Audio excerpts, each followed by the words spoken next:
Welcome to Mandates and Megaphones, hosted by Jeremy Maggs, unpacking the politics, promises and power plays behind the G20 summit.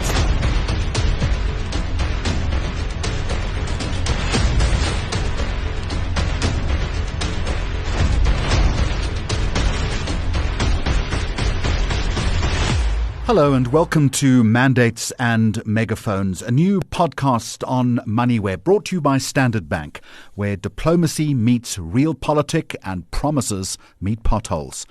I'm Jeremy Maggs, and as Africa prepares to host the 2025 G20 summit, the first ever on African soil, the world's expectations are high and the headlines even higher. South Africa, I don't need to tell you, stands at a crossroads of opportunity and scrutiny, poised to influence global economic policy, but also addressing its own complex challenges. In this episode, can social innovators and entrepreneurs guide the G20 towards more inclusive and sustainable economic models? In that respect, I have two expert guests. First, Dr. Solange Rosa, Director of the Bertha Center for Social Innovation and Entrepreneurship at the UCT's Graduate School of Business. Dr. Rosa has been instrumental in integrating social innovation into public policy. And joining her is Luvuyo Rani, who is the co-chair of Africa Forward. It's an initiative geared towards accelerating the steps needed to achieve the UN's Sustainable Development Goals, with a focus on the role of entrepreneurs and what they can do and what they can offer in this respect. So to both of you, a very warm welcome, and thank you very much for joining me. Maybe, Dr. Rosa, to you first of all, before we get to your area of expertise, maybe just an overview quickly. How important is this G20 event and the leadership of the concept to South Africa? Thanks, Jeremy, and it's wonderful to be here. And I think that it is a critical moment for South Africa and for the G20, because we are living in geopolitical times that are critical for supporting sustainability, and especially in the global south and development. And it is an opportunity to put on the table some clear policies that can influence economic change in the global south especially. So it is the first time that the AU since last year is also part of the G20, and with South Africa's leadership, I think that we can really put more African priorities on the table. The G20 is not necessarily a full decision-making platform, so that maybe people don't completely understand, but it provides momentum and opportunity for putting forward macroeconomic policy change and getting consensus. So, Luvuyo, from your perspective then, and against that backdrop, do you think there is one overarching ambition or priority that South Africa should have? I mean, there's so important, this G20, and also from a timing point of view for the social innovators in South Africa, even in Africa. And I mean, the most important thing that we see as social innovators is a policy of social and solidarity economy, which allows social entrepreneurs to be registered, acknowledged, recognized as a way of entity that they can operate now. So it's a good moment that South Africa, through this G20, they can leave a legacy now in unlocking that opportunity with the social entrepreneurs.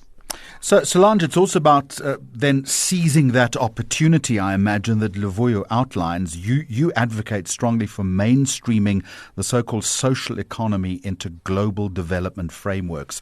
How can the G20 facilitate something like that? The G20 is made up of there's the government and the ministers of finance that all discuss together what it is that they want to put forward as recommendations for agreement at the November summit. But there are also various tracks and engagement groups, as they call them. So civil society 20, labor 20, women 20, youth 20, urban 20. So there's a proliferation of engagement groups and various meetings where people get together and talk about what are the priorities for their particular countries and also for the continent or the globe. And so through those participatory mechanisms, we can put forward various recommendations as well, which finally get adopted by the G20, by the government representatives. And so part of mainstreaming the social economy aspects and support for innovators and entrepreneurs, I think is a cross-cutting issue, because there are many people who work in the space where they are trying to achieve some kind of social impact or community development or empowerment of women and youth. And that whole sector is part of the economy. So we don't want to separate it out, but they're an important part of the economy that need to be supported a whole lot more with financing, with skills development, with recognition as being a sector that really contributes to society and to the economy through job creation and social value creation. And Solange, principal among those recommendations from your perspective would be what? So I think that the recommendations would be to provide more funding support and private capital investment. So we talk a lot about impact investing and how more private capital should go into public and social good. And then some people want returns, and some of it would be more grant funding or collaborative funding, private public sector funding. But entrepreneurs need financial support, not just to set up their businesses, but also to grow what they want to do, and be able to employ more people and have greater impact. So that's the one piece. The other is skills and capacity building. So providing more entrepreneurial skills training from schools through to tertiary, through to people who don't necessarily have opportunities for further studies, but being able to get more people to have the skills where they can generate job creation and some revenue and be able to grow the economy. Really, that's what we need to do and address the huge challenge of youth unemployment on our continent. So, Luvuyo, let me come back to you on Solange's first point. Access to capital is obviously a major obstacle. Is there any way then, and particularly from the build-up and the summit itself, the G20 economies can assist in creating better financial instruments that serve social enterprise? Yeah, no, I mean, there's big way, even for us as social entrepreneurs, with the philanthropic fund and also with the social impact. And we've come together and able to say it cannot be about the social entrepreneurs coming and speaking about their policy. It has to be a part of all the partners involved, because the philanthropic fund, I mean, F20 is focusing on and changing that landscape now on ways of getting funding, easy of getting funding, and then blended finance that they come in. Also on the impact side, that kind of become much more easy now. So that it's quite important and it's encouraging now, where we also thinking and talking together and say from a policy point of view, this is how on the G20 we can able to influence the G20. Do you think there would be any willingness, though, to part with the money? How can G20 platforms better connect then with innovators and funders to make sure that there is a pipeline? I mean, it's quite encouraging that the B20 is kind of open to have Africa Forward and impact investment and to be part of the conversations and on this tracking. So there's one part now. Also on the G20, there's openness now to say, how can we use this G20 from a funding or showcasing, also using the social summit that we're having in South Africa in November before the leadership summit, where we're able to identify these programs, these social entrepreneurs that we have it, and able to kind of support them and fund them. So there's kind of like early engagement that is taking place, that we're kind of working so hard to make sure by the end of this year, there's much more impact that we could see, even also with the Department of Science and Innovation now. They are saying we've got grants for innovation. We want to give the social innovators that we can able to support that. And then they kind of keen now to partner with Africa Forward. And that was not something what you've seen before, but this G20 now is allowing that to open up and say that we could do this through collaboration. Providing, Solange, people are actually listening, or at least are prepared to listen. And you'll acknowledge that often at these global summits, they can become echo chambers, and it's a question of breaking the diplomatic loop, I guess, to get real grassroots voices into the conversation. I would suggest easier said than done.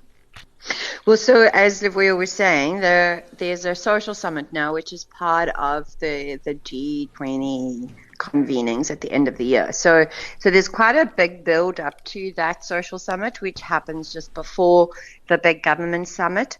And last year, Brazil, the Brazilians are obviously very good at organizing carnivals and major events. So there was a huge social summit in Brazil last year, just before, because they were the leaders of the G20 last year. There were a lot of meetings and workshops prior to that through all of the engagement tracks that I was talking about. So in terms of participation, I think that there is a lot of opportunity to do that, and not just at I'm part of the Business 20 Education and Employment Working Group Task Force, and there's 200 people on that. And we had a meeting yesterday with people from all over the world talking about how are we going to address the issues of education to employment, including women's economic empowerment, early childhood development, the informal economy. So there's a wide interest. It's not just a South African thing, but we do, I think, as you say, need to put more effort into bringing more voices from people whose lives are daily affected by these issues. And I think Livuyo and Africa Forward are planning to do that as well. And I think you should give them a chance to tell you about that. And I'm going to do that in just a moment. We'll look at exactly what Africa Forward is doing. You're listening to Mandates and Megaphones here on Moneyweb, brought to you by Standard Bank. Our episode today looking at how social innovators and entrepreneurs can guide the upcoming G20. Two guests with us, Dr. Solange Rosa, Director of the Bertha Centre for Social Innovation and Entrepreneurship, based at the UCT Graduate School of Business, along with Livuyo Rani, who is co-chair of Africa Forward.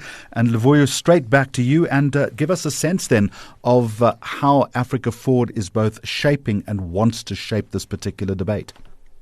Yeah, so Africa Forward it's a movement of social entrepreneurs in the continent. So we've got 36 countries in the continent that are part of and more than 1,000 members for Africa Forward. And we're focusing on the 5 pillars: on the policy, on the funding, on the narrative, capacity building of social innovators, and also saying that social entrepreneurs are going to create a job. The job are going to be created by a social entrepreneur. So that's what we're looking at. And how do we shape this G20 in 3 areas? It's more around the policy, to work with the DTIC to make sure that they are able to that green paper that they have, because South Africa was already on an advanced stage now. It just needed to be looked at, becomes a white paper. So that's one. And second is to mobilize the social innovators, the township entrepreneurs, rural entrepreneurs, to able to seize this G20 through the outreach program that we are running, we do now. And then the third part is it's about the social summit now, to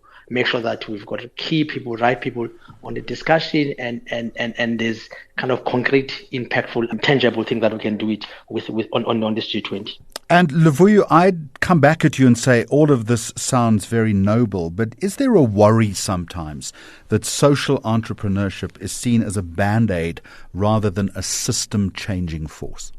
That's kind of like a really a missing part of the social entrepreneurs. And also with this, Africa Forward, we're realizing that this, you cannot do it alone with the social entrepreneur. Entrepreneurs. You need to work with all the partners that you have. It's like, work with the Global Alliance, work with the, philanthropy, and you work with the impact investment, work with the B20, C20, double 20, Y20 across, to understand that entrepreneurs are key important, because if you look at the G20, the most important, it's a big things. So 80% of the G20, it's kind of continuation work. It's only 20% that the country can able to make impact on that G20 now. That's why the social entrepreneurs were kind of saying that globally, things are changing now. And South Africa social entrepreneurs are able to do it. And nice thing that we do now, we partner with the World Economic Forum on September to launch the first data survey on the state of social entrepreneurs in terms of how much on the GDP that social entrepreneurs are bringing the continent. So those are kind of things now we're kind of putting data now as part of the social entrepreneurs to make sure that to see that this is a system change now from a social entrepreneurs. Solange, let me come back to you and maybe just widen the focus slightly. What I'm hearing is the importance of the values of the social economy. You've both alluded to sustainability, to the power of community, to the importance of inclusion. But often that is going to clash with the logic of traditional capitalism. It's difficult to reconcile those two worlds, isn't it? Well, I don't think it is. I think that we need to transform capitalism into being much more responsible and sustainable. It's not just about your company having to have a corporate social responsibility arm, but actually that your whole company is leading and implementing and developing with those particular social values at heart. So the idea of business with purpose is much more in the mainstream than it used to be, because we have a planet that is dying and we have many people who are still suffering from inequality. And so it's everybody's responsibility, including capitalists.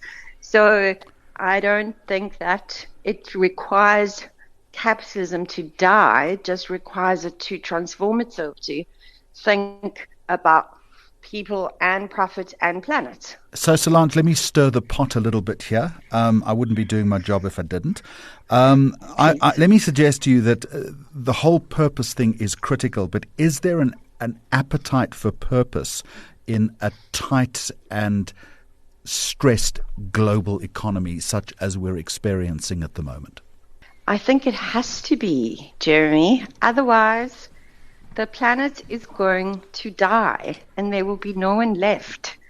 And I mean, it is really quite stark. If you look at the data and you look at what is happening due to huge consumerism, huge drive to just make more money without thinking about what the impact is on people and the environment. And so it's unsustainable.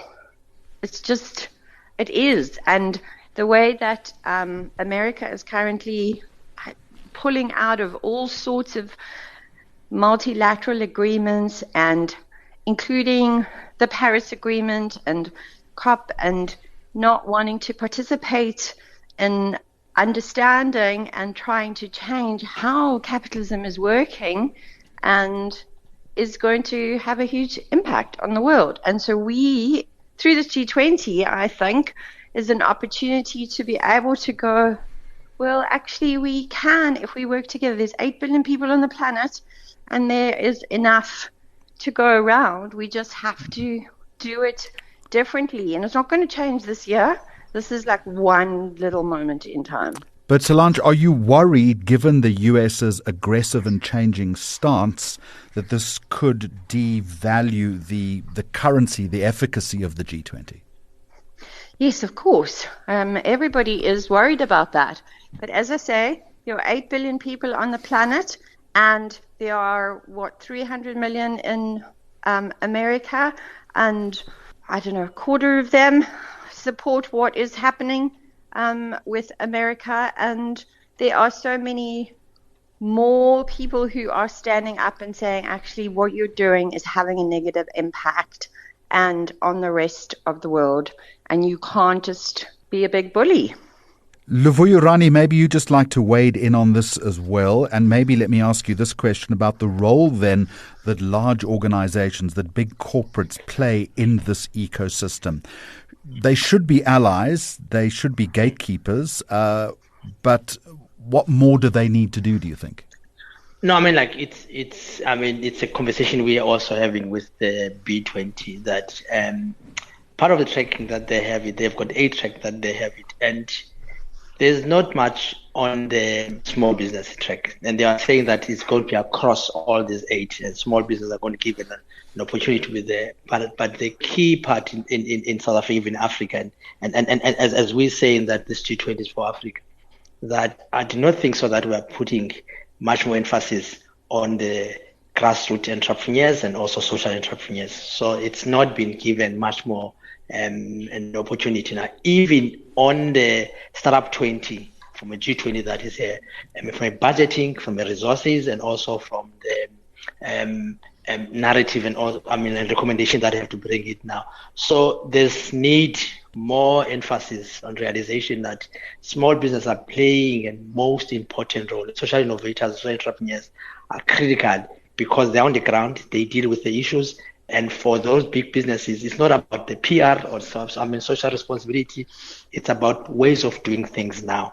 And everyone wins, because by supporting and working with local social entrepreneurs, they extend their product, they extend their reach, they extend it in terms of getting more customers. So they can have to see it in a different way they kind of used to do now, to extend that, to say that we could still make more money, but in a way that much more responsible. But social entrepreneurs is about doing business for good. So as we come to the end of this conversation, just a quick closing question to each of you. And Solange, back to you. Do you think that social innovation such as we've been discussing can be framed then as a long game and not just a durable way of thinking, a miracle cure, in other words? Absolutely. And Luvuyo is actually a very successful businessman, and it has a positive impact in supporting young people to have access to digital skills and opportunities. And he's managed to build that across South Africa through being innovative and having a social responsibility conscience. And I mean social in the broad sense of the word, that, that we talk about environmental issues and economic and broader social issues. And so I think that if we think more creatively about how we solve the challenges of today, what are our biggest socioeconomic challenges, and we know what they are. We know what the problems are. Like, we have researched them, understood them really, really deeply.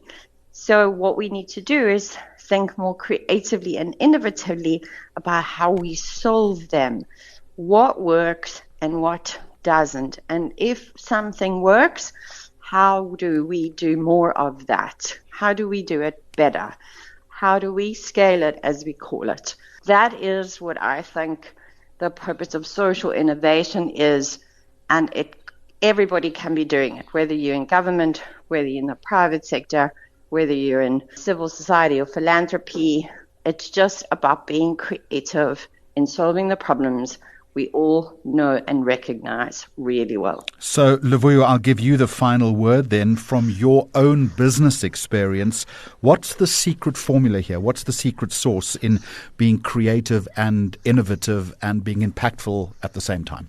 The creative sauce in terms of like South Africa and Africa, we have this social problem that we have it. And those problems that we're finding ourselves, like, we no longer having a thinking of extracting now, is the thinking of why we're making money, but also making difference in every way now. And that's what social entrepreneurs like to say. We want businesses to continue running on their own, but also we want to make sure that there's more impact that is taking place in our communities, because we need that more than any other, especially now. And that is it for this episode of Mandates and Megaphones, brought to you by Standard Bank. My deep appreciation to Dr. Solange Rosa and Luvuyo Rani for helping us rethink what's real and what lasting impact could look like. And we're not talking from podiums, but really, as we've been discussing, from the ground up. So as we ready ourselves as a country for the spotlight in November, we're going to be here unpacking the politics and power plays and I guess the promises behind the G20 summit and asking who this moment is really for. I'm Jeremy Maggs, and thank you so much for listening. Thank you for listening to Mandates and Megaphones. You can find more episodes on moneyweb.co.za.